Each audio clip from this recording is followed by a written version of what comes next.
السلام عليكم. هنكمل النهارده مع بعض حلويات العيد، وانا شايفاكم حابين قوي البسكوتات، فقلت النهارده نعمل بسكوت اللانكشاير. لما البسكوت اللانكشاير يطلع بالمنظر ده كده، باللون المظبوط وبالقوام المظبوط، يبقى على طول لازم ندخل على الوصفه. اول حاجه هنبتدي ان احنا ننزل السمنه بتاعتنا، ولازم تكون ساقعه شويه صغيرين، مش مجمده ولكن ساقعه. وهحط عليها السكر البودرة ورشة ملح صغيرة، وهبتدي ان انا ادخل ده كله مع بعضه بالمضرب قبل ما افتحه. وبعدين هبتدي ان انا بقى اضرب بالمضرب بتاعي كويس قوي لغاية لما يفتح بالمنظر ده كده. هنا بقى هبتدي ان انا اضيف البيض. البيض هنا مش زي حلقة بسكوت النشادر، البيض هنا لازم يكون صغير، يعني حجم البيضة كانت 40 جرام، وعليها الفانيليا. وهبتدي ان انا اخلط ده كله مع بعضه بالمضرب الكهرباء. وبعدين مرحلة اضافة النشا. هنا هضيف النشا والبيكنج باودر، وبرضه هقلب بالمضرب الكهرباء لان النشا ما فيهوش جلوتين، فمش هخاف ان البسكوت بتاعي ينشف او يحصل فيه اي مشاكل. بعد مرحلة النشا في مرحلة الدقيق. طبعا هنا بقى خلاص هوقف المضرب الكهرباء، وهبتدي ان انا اضيف الدقيق بتاعي واحدة واحدة مع التقليب باطراف الاصابع لغاية لما عجينتي تتجمع على بعضها، تكون عجينة يسهل تشكيلها ولكن في نفس الوقت عجينة خفيفة.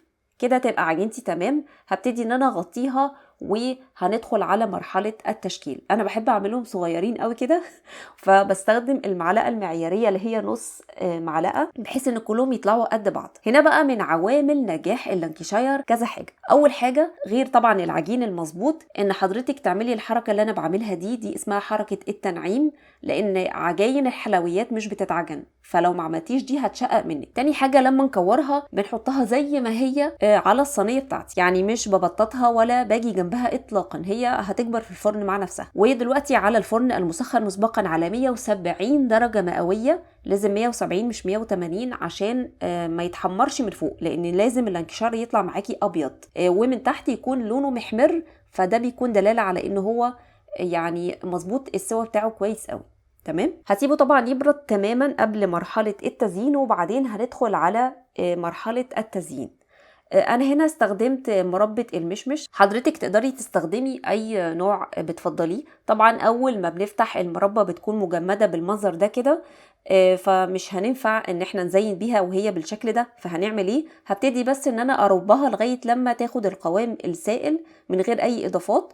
وزيادة يعني في التوكيد، هبتدي ان انا اصفيها بالمنظر ده كده عشان اشيل اي تكتلات منها ممكن تضايقني وانا بنزلها من كيس الحلويات، وياخد بس الجزء اللي هو الكريمي اللي نزل تحت. هحطها بقى في كيس الحلواني بتاعي، وعشان اسهل على نفسي واعمل كميات كبيره مره واحده، هبتدي ان انا اقلب كميه كبيره من البسكوت، وهنزل بقى عليهم كلهم مره واحده المربى بتاعتي. وهنمسك بسكوتيه بسكوتيه بقى، نبتدي ان احنا نقفلها مع البسكوته اللي معلهاش مربى، وبضغطه خفيفه قوي هيمسكوا في بعض. اولا هو منظرهم كده من غير اي حاجه يعني جميل جدا، بس لو حابه بقى المنظر اللي هو الطبيعي بتاع اللانكشاير او المعروف، هنبتدي ان احنا نحط المربى على الفاصل ما بين البسكوتين، وبعدين نحطها في الفرميسيل. انا هنا اخترت الفرميسيل الملون، ممكن حضرتك تستخدمي الاسود او حتى الفستق المجروش، اي حاجه موجوده عند حضرتك، وهيطلع بالجمال ده ولازم تجربوه.